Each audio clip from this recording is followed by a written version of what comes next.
Calling is very important in this real estate industry.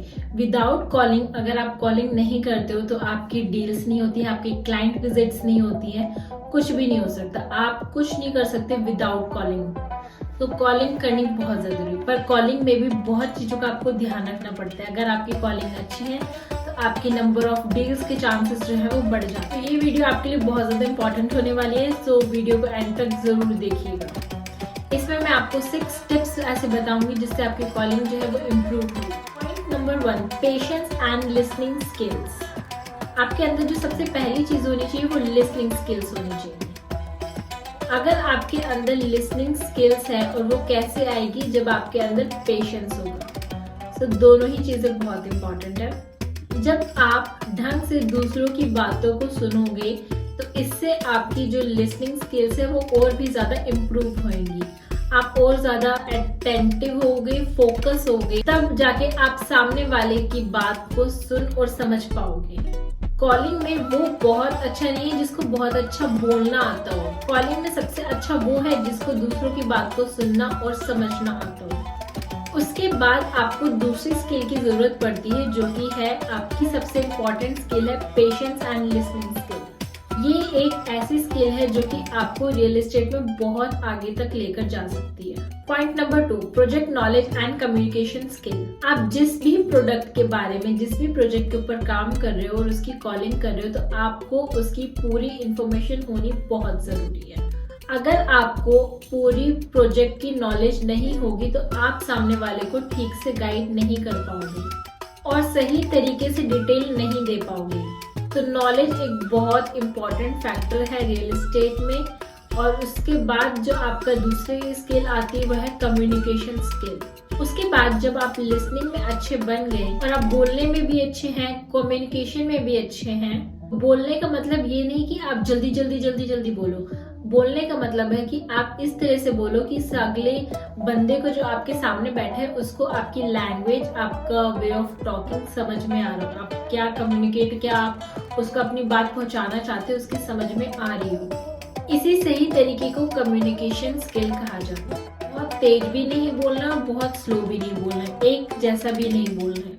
जब आप अपनी टोन जो है चेंज कर लेते हो, इससे आपका एक्सेंट चेंज हो जाता है, आपके एक्सप्रेशंस चेंज हो जाते हैं। अगर आप यही सोचोगे कि आपको क्या करना है, आपको सिर्फ फोन पे बात करनी है, आपको कौन सा कोई सामने से बंदा देख रहा है, पर नहीं, ऐसा नहीं है। फोन पर भी आपके एक्सप्रेशंस जो हैं समझे जा सकते हैं। अगर आप गुस्से में हो तो आपकी टोन अलग होगी, अगर आप प्यार से बात कर रहे हो तो आपकी टोन अलग होगी, अगर आप किसी से सुस्ती में बात कर रहे हो, सो के बात कर रहे हो, तो आपकी टोन अलग होगी।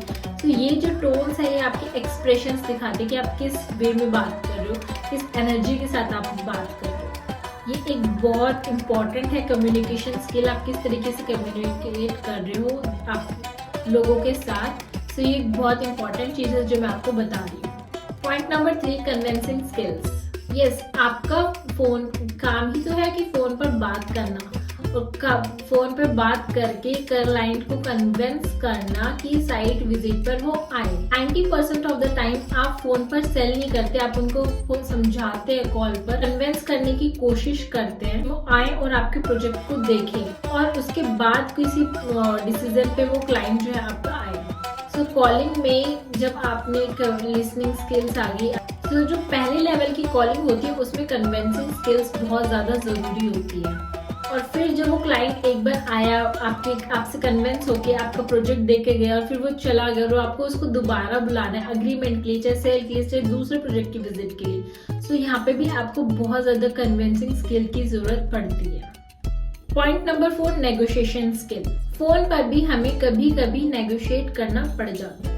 हो सकता है कि आपके क्लाइंट ने पहले कभी आपका प्रोजेक्ट देखा हो सकता है कि आपके क्लाइंट को पहले से नॉलेज हो आपके प्रोजेक्ट के बारे में, वो किसी सोशल मीडिया के थ्रू उसने कोई प्राइसिंग देख ली हो, उसके माइंड में वो प्राइसिंग हिट कर गई हो, वो आपसे कॉल पर ही आपसे नेगोशिएट करना स्टार्ट करें कि आप मुझे ये बताओ, कितना डिस्काउंट दे दोगे, क्या कर दोगे, मैंने तो वहाँ पर ये सुना था, मैंने तो ये करा था, और फोन पे ही आपकी ये सब चीजें चल रही हैं।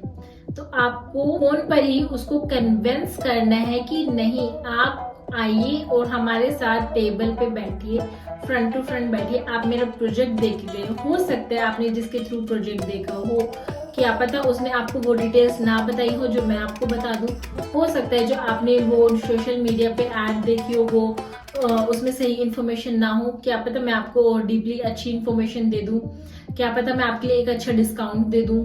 सो यहाँ पर आपकी स्किल्स बहुत मैटर करती हैं उसे कन्विंस करने के लिए, उसके नेगोशिएट करने के लिए। जो वो फोन पे कर रहा है उसको फोन पे कभी भी आपको नेगोशिएट नहीं करना है। और ये सब कब होगा, जब आप उसके साथ प्रॉपर कम्युनिकेट करके उसको प्रॉपर कन्विंस करके नेगोशिएट के लिए आप अपने पास नेगोशिएट स्किल्स को आपको सीखना पड़ेगा और उसको आपको टाइम के साथ जो है इम्प्रूव करना पड़ेगा। Point number 5, presence of mind and objection handling skills.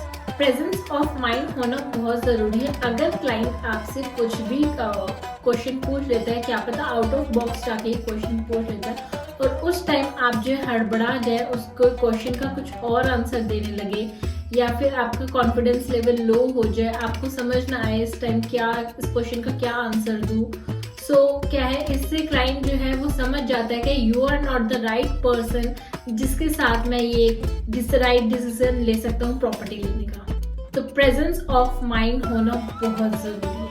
और सबसे इम्पॉर्टेंट है ऑब्जेक्शन हैंडलिंग स्किल। हो सकता है आपका क्लाइंट ऑब्जेक्शन उठाए कि लोकेशन अच्छी नहीं है, वहाँ की कनेक्टिविटी अच्छी नहीं है, वहाँ पे मैंने सुना है कि सोसाइटी में पानी नहीं आता है, उस रोड पे जाना मना है, वो रोड खुदी हुई है, तो कुछ भी एक्सेट्रा एक्सेट्रा किसी भी तरीके का ऑब्जेक्शन क्लाइंट जो है वो उठा सकता है। वो क्लाइंट साइट विजिट पे आने से पहले आपके साथ ये सब फोन पे बोलेगा कि मैं साइट विजिट पे इसलिए नहीं आऊंगा, या फिर हो सकता है कि वो आपसे पूछे कि आपके पहले कितने प्रोजेक्ट्स रहे हैं, बिल्डर ने क्या काम करा है क्या नहीं किया है, उसकी कंस्ट्रक्शन क्वालिटी क्या है प्रोजेक्ट की आपकी।